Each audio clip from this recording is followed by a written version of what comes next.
welcome back. It's that day of the week again when we explore and appreciate green ideas and inventions. This is Going Green. Now, the next time you want to cut down an old tree, I don't know why you'd want to do that, you might want to think again. Did you know that a 50-year-old tree has an estimated value of 9 million pesos plus? Did you know that the Philippines is no longer composed of 7,107 islands? Today we are 3 islands short. Oh no. These are only a few of the things young leaders learned over the weekend in the Ateneo National Environmental Conference, or Anecon. Now we're giving you a backstage pass to this exclusive event, and joining us are Mr. Jed Lim, Kelvin Du, Bernadette, and Margarita Rojas. Good morning. Good morning. Good morning, guys. This sounds like such an exciting project, you know. Tell us about it. Give us an overview. Who wants to start? I can start. All right. So with the Ateneo National Environmental Conference, it's actually a project under our student council in Ateneo. Okay. So one of the thoughts of our student council is externalization and policy engagement. So in line with this, our school, the School of Science and Engineering, had this conference last weekend. Okay, so what I'm gonna This tag team is going on here. All right, take over, buddy. What's next? What I'm gonna briefly discuss about this conference. Yeah. So basically, it's a 3-day event, and we envision to promote awareness on the various threats and the various threats posed by climate change. Right. And we want to be able to formulate solutions and be able to integrate these solutions into the rules of the Philippine Government. So I'd also like to discuss probably the goals of the conference. Yeah, absolutely. You have a brief idea. The first goal was to be able to establish a league of environmental youth leaders committed towards environmental sustainability. And then we want to be able to build this network among our environmental advocates for our current and future participants. And finally, we wanted to be able for our delegates to be able to formulate resolutions directly addressing the problem of climate change, which can be implemented in their own areas, wherever they're from, nationwide. Alright, well, who was this geared towards in particular? I mean, who came to attend the conference? I was a delegate for my network, the Philippines Environmental Network. It's under CN actually, Southeast Asia Youth Environmental Network, and I was also together with my co-members in my organization. Alright. But I mean, who else ran this? I mean, you're so young. How did you organize something like this? You know?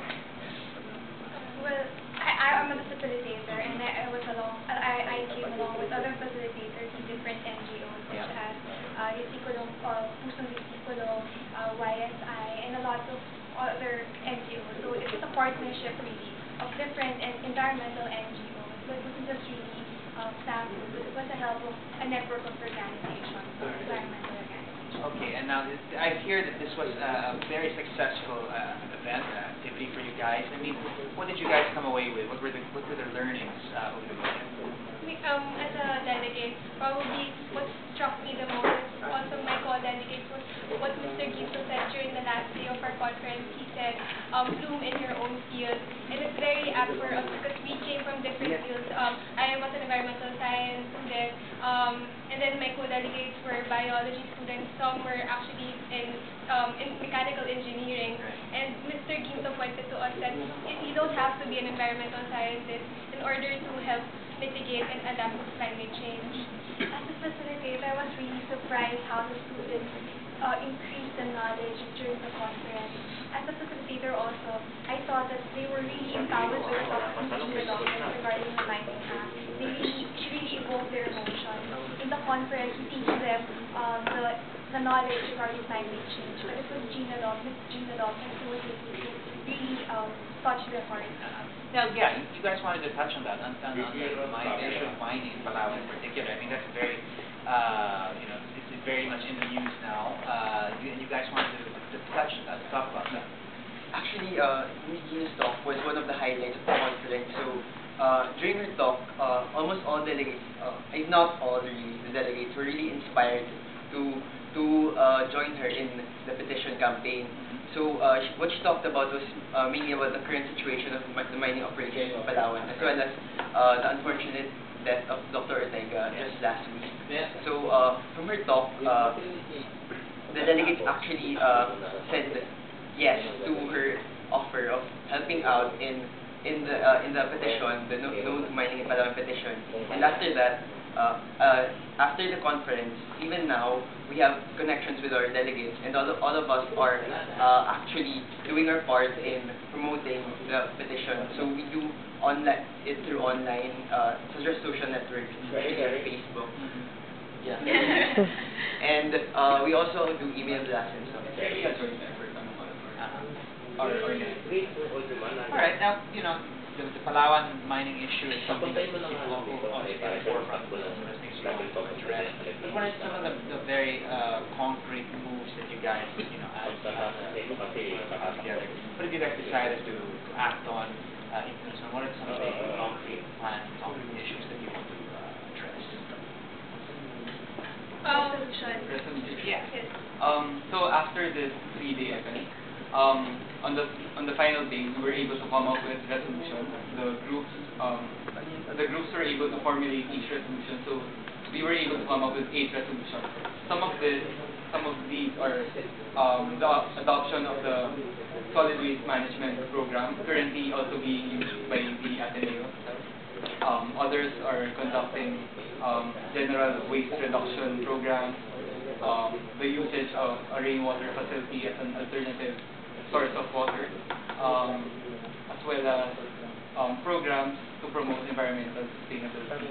Oh, and one more thing, there's a resolution stating that they'll be creating a project entitled the Philippine Youth Environmental Week. I think that's very interesting. It's gonna happen sometime this November. During the environmental month. Basically, they'll be doing simultaneous acts of environmental movement all over the Philippines, from Mindanao to Luzon to Visayas.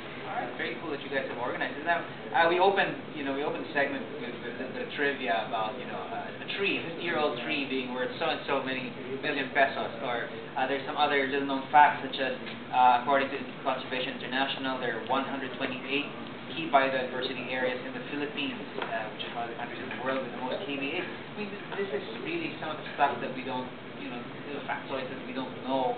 But explain some of those little facts, some of those little trivia. Like the tree fact is interesting. What do you mean by that? 9 million pesos for a 50-year-old tree. Well, the equivalent of tree can range a lot. For instance, a tree can be transformed into papers, a tree can be used to build houses, etc. And that's where they get this figure. Okay. So, what about the fact that, you know, we are so many of the places in the Philippines are a biodiversity hotspot? You know, what are some of the things that we can be doing to make sure that it stays that way?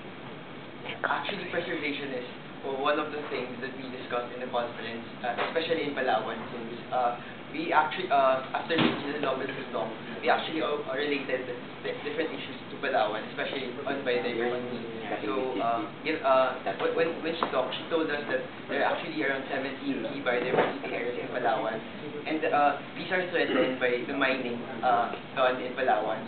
But what you can do is actually, what you want to do is to really stop the mining in Palawan, and then we can focus more on tourism and agriculture to help the Palawan's economy. I think you guys have started something great here. I salute your efforts and wish you the best. But obviously, this is something that you want to do year after year. What are the future plans? How can people get involved? How can people attend the next Anecon? You know, what are the plans? How can people get involved? Well, we do have a website. It's currently named as Anecon2010.com. But we'll probably update the website and then post information about the future conferences like this to happen. Just be posted on the website. Alright. Very cool, very cool. Like I said, I really admire the work that you guys have started here and wish you all the best. Good job. Congratulations, guys. Alright, thank you very much to Jed, Kelvin, let me see if I got this right, Margarita, and Bernadette. It's confusing sometimes. You guys are so much alike. Did I ever tell you that? Alright, thanks so much, guys, for being here. Do you have the next great green idea, folks, or do you have any out-of-this-world plan to save the planet? Well, let us know and tell us what you're doing to help save the environment. Send in your pictures and thoughts to ancgoinggreen@gmail.com and get a chance to be featured right here, where we are going green.